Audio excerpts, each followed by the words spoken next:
Now, I'm pulling out my cell phone. The reason why I'm pulling out my cell phone is because it's too long for me to memorize what I have to say here, because his list of credentials is too long.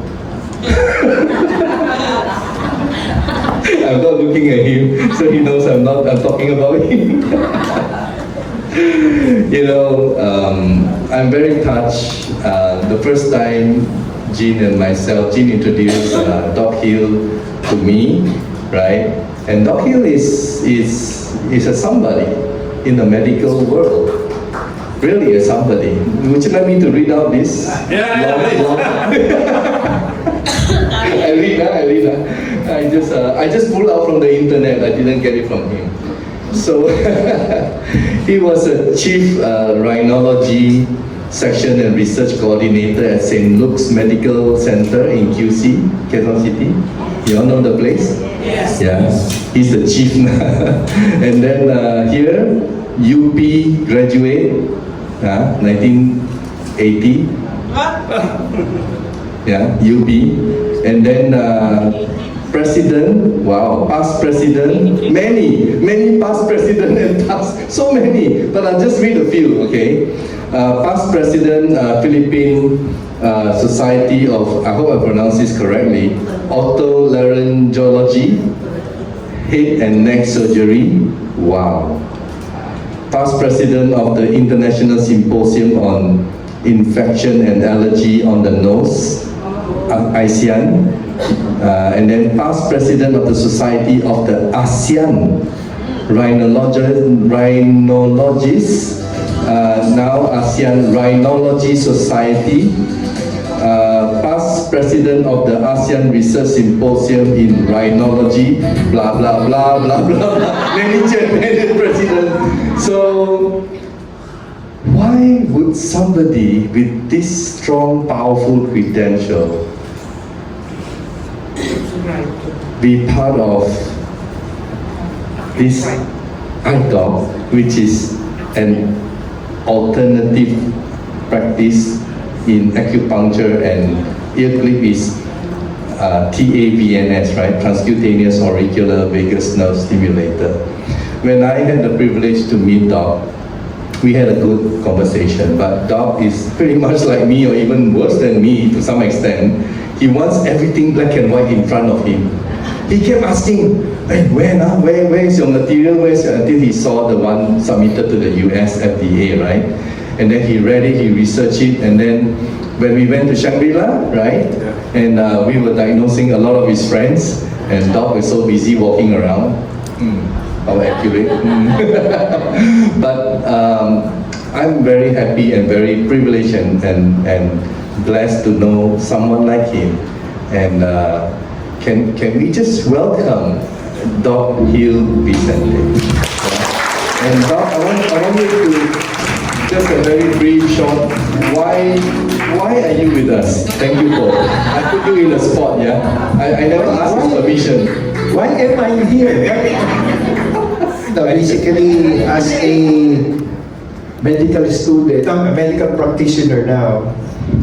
So, I was trained under the Western medicine, So, but I did not realize that Western medicine did not give me enough training, enough patients to be treated.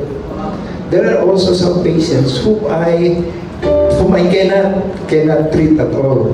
So that's why I found I researched, I went to a lot of discussions with some friends, and finally I wanted to see what integrative medicine is. So I've been to a lot of those things, herbal, okay? And but I think this one deserves to be part of me. Wow. So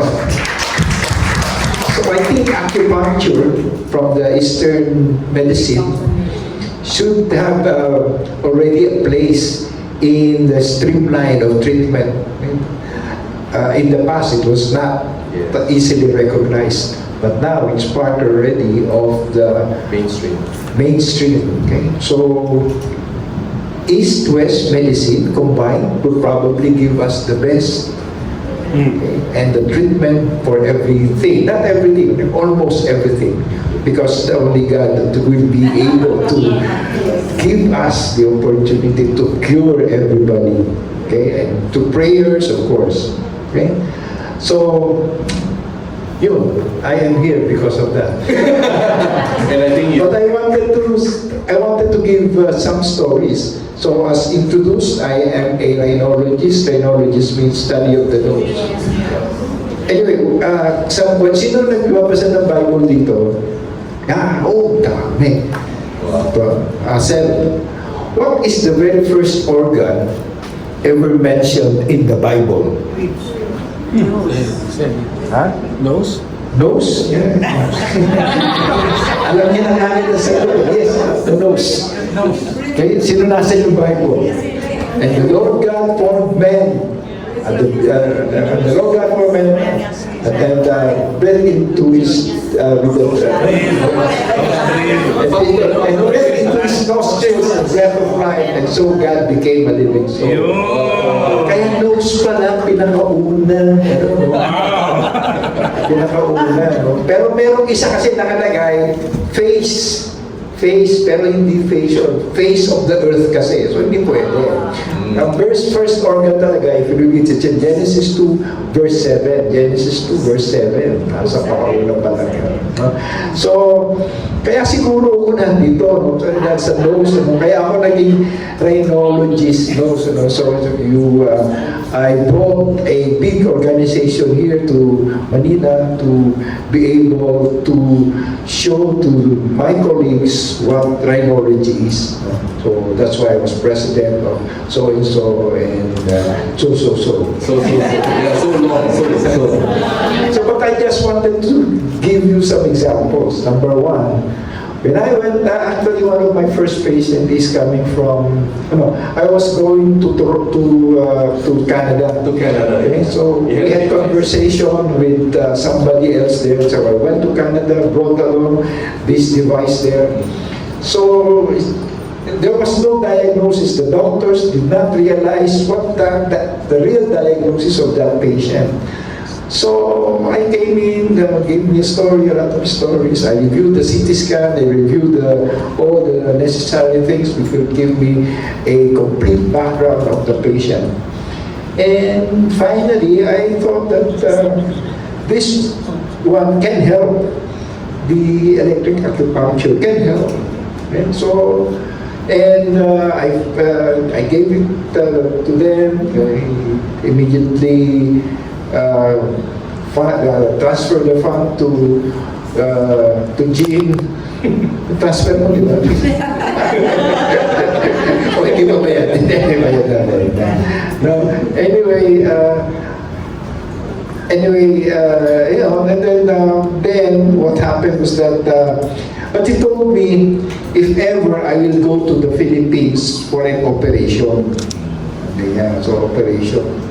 So that was in July of last year. Hanggang ngayon, dapat pupunta siya ng December. Hanggang ngayon, hinihintay ko pa para ma-opera, siyempre. Mas maganda ma-opera, di ba? Mas malaki nga yun. Malaki kita. Hinihintay ko na, tsaka hindi pa tumating. It's because of this 38,000 device. So I will get charged a bigger amount. Yeah, pero and then I contacted him. Well, no need now because the headache is gone, everything is gone. So after 2 or 3 years of being diagnosed right there in Canada. Yeah, so number 2 patients, I have patients who usually sneeze, kaching na kaching dito, maraming pilo, with allergic rhinitis. Wow. So trinay ko ito ngayon dito, sa patients ko with allergic rhinitis. So I had a sample of patients with allergic rhinitis. Actually, today I went to, I have a group of patients in Makati, Manila South Cemetery. May Manila South Cemetery. Yun ang naging mga subjects ko for allergic rhinitis. So, tinry natin itong device na to, IDO. Then, ngayon, I usually go there every now and then. No? I asked the one in charge there to probably be able to organize something like that. No? So, ngayon kasi tinitreat ko ngayon sa tenga rin eh. No? So, Tinnitus, yeah. sa forgiveness for you. Yeah, later on, the tinnitus. Yeah, so, yun nga. So, this is also good for allergic rhinitis, no? For medication. So, I use this. So, nabda-histamines, the steroids. Pag talagang wala na talaga, the next one is this one, electric acupuncture. So, James, you mentioned tinnitus. If you look into the YouTube, you will see there what is my discussion on tinnitus or ringing of the ears. That's very, very hard to treat, especially if it's really a long time ago already. You know? So, but then, if you look into that tinnitus, it's in Good Morning Kuya.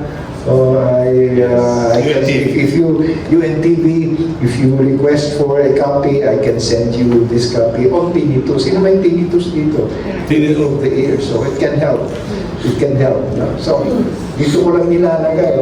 Dito ko lang nilalagay. This one kasi it releases definitely the more important structures or things, endorphins, which will be very helpful for the treatment of tinnitus. Meron rin dito, kasi dito, you can have the ears here in your middle finger, the ears there, the right and the left, so usually, and can be very helpful. So just take, there's a lot of, sometimes very, very difficult to treat tinnitus, but this one, in this patient, they might be able. They can be treated with this electric acupuncture. And yeah. And lastly, I have a fourth patient. Fourth na no. May kaklase ako sa high school. Bigla na lang natumba. Gising siya, no? Tapos nagkaroon ng stroke, stroke patient. Tapos, so, na-confine sa St. Luke's QC, and then after a while, was discharged. No? So, I visited him in the hospital. I visited also in their house. No? So, what happened then was that he had there's palsy. And then he had NGT. So NGT. So it was a terrible situation where he is there during that time. So, and last week, I removed the NGT after 1 month. Tuwan-tuwa talaga siya. Ay, ikaw lang talaga makakatulong sa akin. So, because once he removed the NGT, who had already NGT placed inside the nose? I know somebody. It really hurts. It really hurts. Very, and you are uncomfortable situation. So, tinanggap ko, okay na. So, I heard that according to Joey, because he's close to the partner, nakakalakad na daw ngayon, pumupunta na sa mall. No? So, tapos tsaka okay na, din siya nahihiya na meron na siya. And then it's because Joey was the one who gave the acupuncture device, Aculife, you know? And then, kaya natuwa naman siya. So, I think those are the 4 stories. Wow. impact on me, and I've also impact on my patients. So I know there will be a lot more patients which we can help. Thank you, Paul. Yeah. That's right. And with all the new devices coming over, Yes. okay, so thank you. Amazing. So well, we hope that everything will just be helpful Yeah. to our constituents. Yes. Poor, rich, or richer,